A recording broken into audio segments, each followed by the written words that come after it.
Hello everyone, Easy Shiksha Express channel में आपका बहुत बहुत स्वागत है। और हम L U B S C sem third की फ़िज़िक्स को कवर कर रहे हैं। तो देखिए, उसमें हम लोग का फर्स्ट वीडियो कंप्लीट हो गई थी और जिसमें हमने ब्लैक बॉडी के बारे में पढ़ा था। इस वीडियो में हम लोग बेसिकली अपना जो है आगे का टॉपिक हम लोग स्टार्ट कर रहे हैं। इस वीडियो में हम लोग बेसिकली जो है विंस लॉ के बारे में पढ़ेंगे, जो कि हमने लास्ट टाइम जो ग्राफ हमने प्लॉट किया था ये वाला, जिसके कर्वेचर कुछ ऐसा था अपर पार्ट का।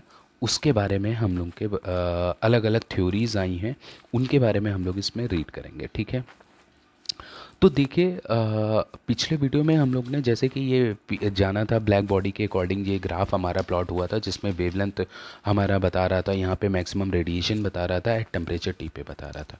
ठीक है, इस ग्राफ को हम लोग क्या बोलते थे, इस spectral distribution of a black body. ठीक है, तो अब देखिए इसके आगे की कहानी ये चालू होती है। आगे की कहानी यहाँ से चालू होती है कि देखिए वेन्स ने, अब देखिए इसके ऊपर एक थ्योरी आई। थ्योरी को हम लोग क्या बोलेंगे, वेन्स लॉ बोलेंगे। ठीक है, वेन्स लॉ बोलेंगे। तो वेन्स लॉ ने देखिए क्या बोला कि वेन्स लॉ ने वेरियस अटेम्प्ट इस पे लिए, किसके बारे में, किस चीज़ को एक्सप्लेन करने के पे, इस कर्वेचर को एक्सप्लेन करने के लिए वेन्स ने वेरियस अटेम्प्ट लिए और इन्होंने एक फॉर्मूला निकाल के दिया। तो देखिए वो फॉर्मूला कैसा था तो हम लोग इस पे लिखेंगे various various attempt attempt were attempt were made to explain shape of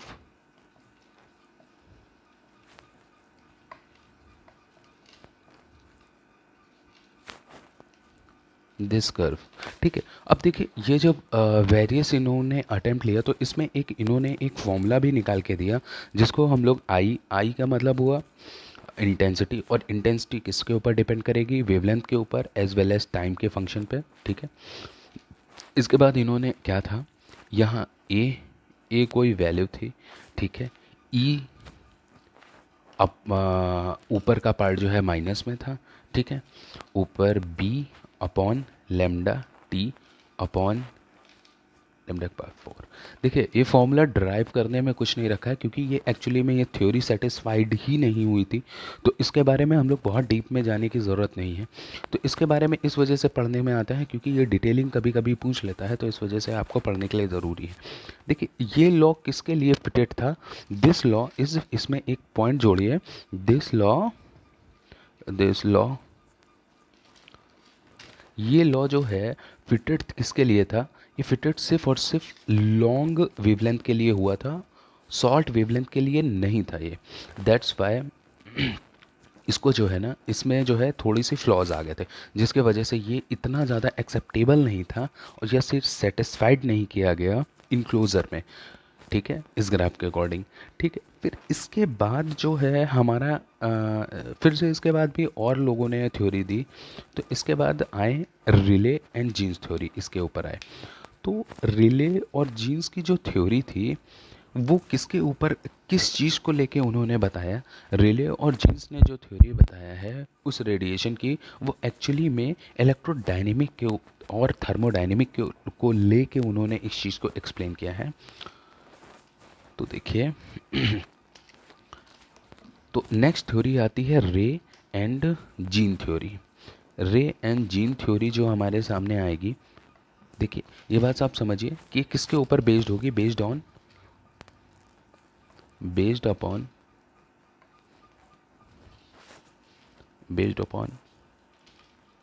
sorry electro dynamic and thermodynamic के ऊपर ये सारी इनकी ये थ्योरी बेस्ड थी। ठीक है, अब देखिए इन्होंने क्या बताया ब्लैक बॉडी रेडिएशन के बारे में।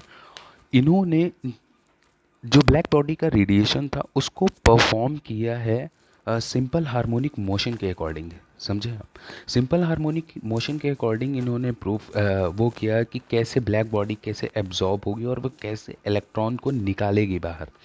देखिए ब्लैक बॉडी रेडिएशन का मतलब ये होता है आइडियल जैसी कोई चीज़ तो होती नहीं है, ठीक है, मगर आइडियल जैसी जो कोई चीज़ नहीं होती है, बट जो नॉन आइडियल थिंग होती हैं, जैसे हम देख लीजिए आयरन है, आयरन के ऊपर जब हम लोग कभी रेडिएशन करेंगे तो क्या होता है, रेडिएशन करने से इलेक्ट्रॉन जो होता है, हाँ, रेडिएशन का क्या मतलब होता है कि हाई पावर ऑफ फोटोन जो होता है उस सरफेस पे आके फॉल करता है, उसका जो इलेक्ट्रॉन होता है वो बाहर निकलता है। तो उसी तरीके से अगर रिले और जीन थ्योरी के बारे में हम लोग रेडिएशन के बारे में पढ़ेंगे तो एक बात आप समझिए कि जैसे हम लोग का सिंपल हार्मोनिक मोशन पढ़ते थे तो एक स्ट्रिंग होती थी जिसमें सपोज करिए यहाँ पे हमारा वो घंटा बोलते हैं उसको जो है ये ऐसे लटका करता था और ये कुछ इस तरीके से हमारा सिंपल हार्मोनिक मोशन करता रहता था, जाता था पहले यहाँ तक, फिर देन वो वापस आता था।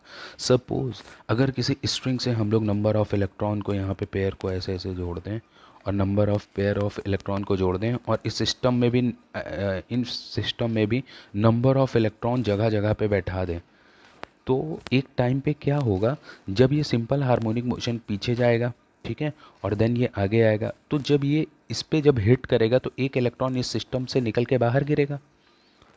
समझ रहे हैं? तो बेसिकली यही चीज़ रिले और जीन थ्योरी में हम समझने की कोशिश करिए कि रेडिएशन ऑफ बॉडी किसके फॉर्म में हो रही है, simple linear simple harmonic motion के कारण हो रही। तो ये अंदर क्या हो रहा है, ये सपोज करिए रेडिएटिंग बॉडी है, रेडिएटिंग रेडिएटिंग बॉडी है समझ लीजिए, ठीक है।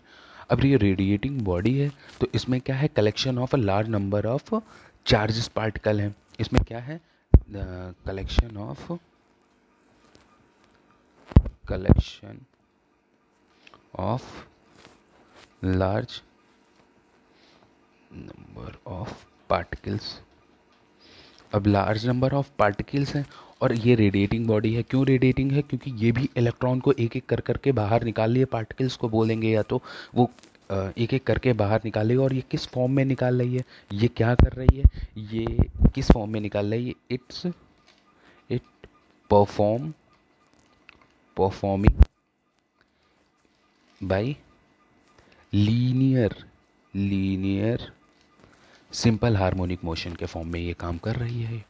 ये चीज़ जो जितनी भी चीज़ें हमें देखने को मिली हैं किसके फॉर्म में देख रही हैं, लीनियर सिंपल हार्मोनिक मोशन के फॉर्म में हमें देखने को मिल रही हैं, ठीक है। दीज तो हम लोग इस जगह पे ये लिखेंगे कि these oscillating charge emitting and absorb by the electromagnetic radiation, ठीक है। अब देखिए ये सारी चीज़ें तो एक सिस्टम में हो रही हैं, ये किसने बताया है, रिले और जीन थ्योरी के अकॉर्डिंग बता रहे हैं। मगर अभी आप इस चीज़ को समझिए कि इसमें अगर अभी टेम्परेचर का वेरिएंट नहीं आया है, सपोज़ अगर इसमें हम लोग टेम्परेचर का वेरिएंट भी ऐड कर दें तब क्या होता है, मतलब अब हमारा यहाँ पे अब सीन में क्या आएगा, थर्मल इक्विलिब्रियम की कंडीशन आएगी। थर्मल इक्विलिब्रियम हमने आपको पहले ही समझाया, थर्मल इक्विलिब्रियम का मतलब ये होता है कि टेम्परेचर पे चीज़ें डिपेंड करने लगें। अब सपोज़ सेम अगर उसी तरीके से हम लोग यहाँ पे वॉल अगर वो बना लेते हैं, ठीक है, और इसमें हम लोग इंक्लोज़र बनाते हैं और इंक्लोज़र बनाने के बाद ये पूरी की पूरी ब्लैक बॉडी, यहाँ पे ब्लैक बॉडी हम लोग ये अंदर का पार्ट हम लोग कर देते हैं, ये पूरा पोर्शन ब्लैक हो जाता है हमारा, ठीक है। अंदर का पोर्शन हमारा ब्लैक हो रहा है और इलेक्ट्रोमैग्नेटिक वेव यहाँ पे हमारे इसके ऊपर फॉल कर रही हैं, इलेक्ट्रोमैग्नेटिक वेव, ठीक है। जब इलेक्ट्रोमैग्नेटिक वेव फॉल कर रही होती हैं तो इसके अंदर क्या होता है, एनर्जी जो होता है डेंस फॉर्म में कलेक्ट होती जाती है। तो थर्मल इक्विलिब्रियम के अकॉर्डिंग एक कंडीशन यहाँ पे निकल के आती है जो इन्होंने दी है, वो क्या दी है कि जब भी हमारी एनर्जी एनर्जी ऐसे सिंपल शॉर्ट फॉर्म में लिख दे रहे हैं, एनर्जी डेंसिटी जो होती है, energy density of atomic atomic oscillator, sorry oscillator नहीं होगा ये, यहाँ पे आएगा आपका,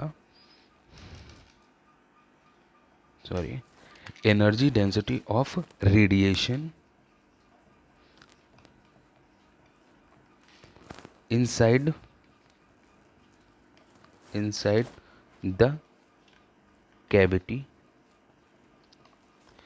अब ये चीज़ है, ये बोल रहा है कि एनर्जी डेंसिटी जो होगी इनसाइड द कैविटी, मतलब इसके सिलेंडर के अंदर जो कैविटी है उसके, वो किसके इक्वल होगी, वो एक्चुअली में इक्वल होगी एनर्जी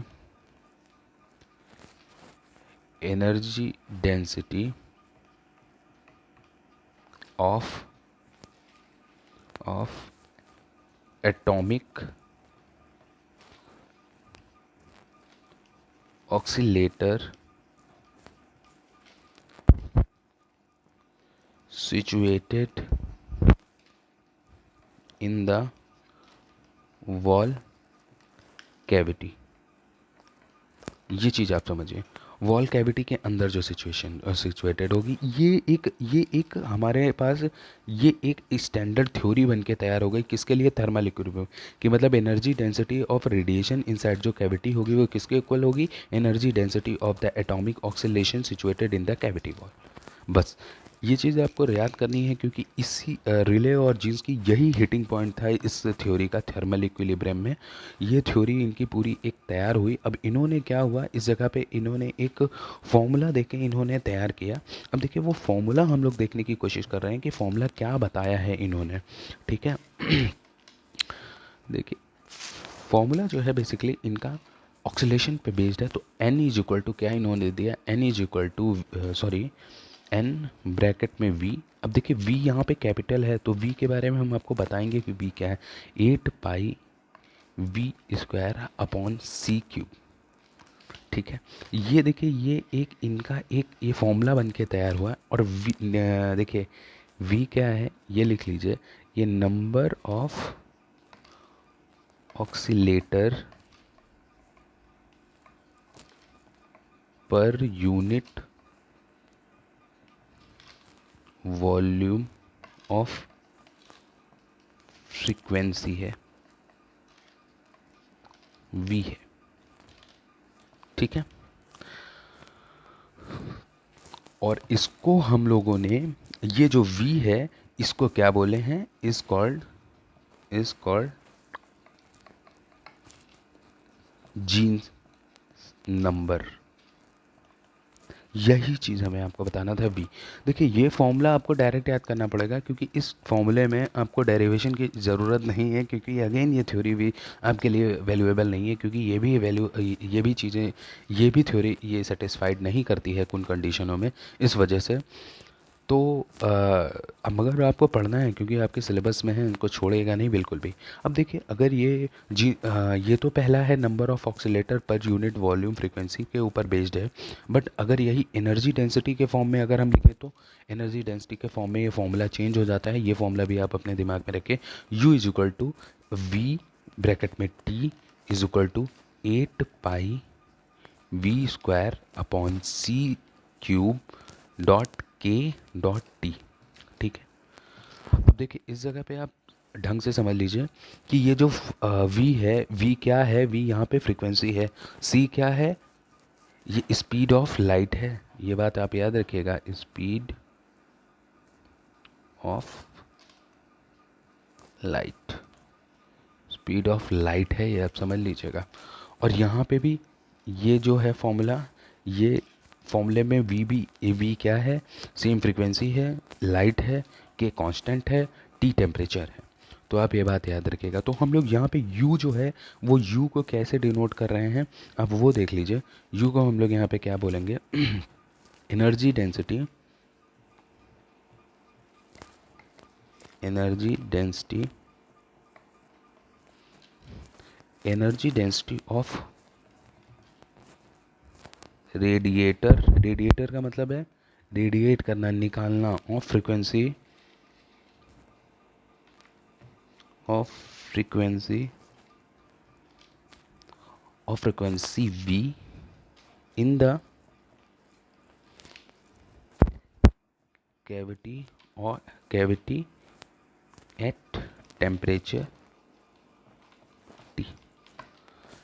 ये क्या बोल रहा है, ये चीज़ अलग है। Energy density of a radiator of frequency V in the cavity wall, कि मतलब जो एनर्जी डेंसिटी जो होती है वो रेडिएट कर रही है किस फ्रीक्वेंसी पे, फ्रीक्वेंसी वी पे जो कैविटी के अंदर है, और डिपेंड किस पे हो रहा है, टेम्परेचर पे। ये चीज़ आप याद रखिएगा। देखिए ये रिले का हुआ हमारा जो पूरा का पूरा कैसे हमारा बन के तैयार हुआ, ये सारे के बारे में है। मगर अब देखिए रिले ने और जीन्स थ्योरी के अकॉर्डिंग एक फॉर्मूला और बन के आपके सामने तैयार होगा, जिस फॉर्मूले को हम लोग इंटेंसिटी के ऊपर बेस्ड पे लेके चलते हैं। वो फॉर्मूला भी आप 2 मिनट में देख लीजिए, ये टॉपिक पूरा ख़त्म हो जाएगा रिले और जीन्स के बारे में। ठीक है, तो देखिए ये सारा आपके टॉपिक के अंडर में ही चल रहा है, आप इसमें कुछ भी बाहर नहीं आपको पढ़ाया जाएगा। टॉपिक वाइज टॉपिक्स जो भी आपके सिलेबस में दिया गया है वही होगा। तो रिले और जीन्स के अकॉर्डिंग, रिले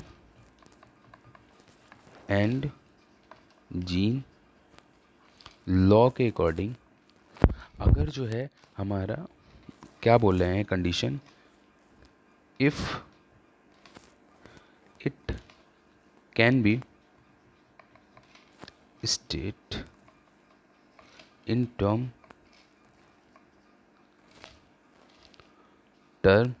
ऑफ वेवलेंथ,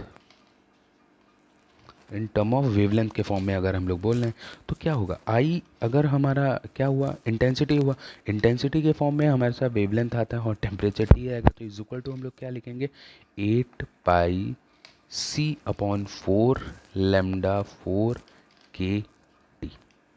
देखिए ये भी थ्योरी परफेक्ट नहीं है, बट इसमें 3 फॉर्मूले ये बन के तैयार होते हैं, जिसमें आपको 2-2, 5-5 नंबर के कभी कभार न्यूमेरिकल भी देखने को मिले, तो उस वजह से छोड़िएगा नहीं। ये सिंपल डायरेक्ट बेस क्वेश्चन आते हैं, तो आप ये याद रखिएगा। हमने पहले को जो पहले पढ़ा है, पहले नंबर ऑफ ऑक्सीडेशन के बेसिस पे हमारा जो फॉर्मूला बन के तैयार हुआ, फिर एनर्जी डेंसिटी के अंदर फॉर्मूला बन के तैयार हुआ, और ये हमारा एक इंटेंसिटी के अंदर आके फॉर्मूला हमारा तैयार होता है।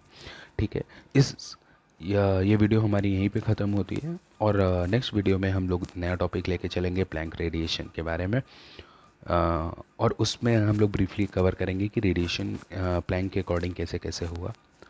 सो I hope you like this video. If you like this video please like and subscribe my channel. और हाँ, जितना भी हम आपको पढ़ा रहे हैं इसका आपको नोट्स भी आपको PDF फॉर्म में आपको हमारे चैनल पे डिस्क्रिप्शन लिंक पे आपको मिल जाएगा। आप उसके लिए बिल्कुल चिंता मत करेगा। ठीक है, थैंक यू।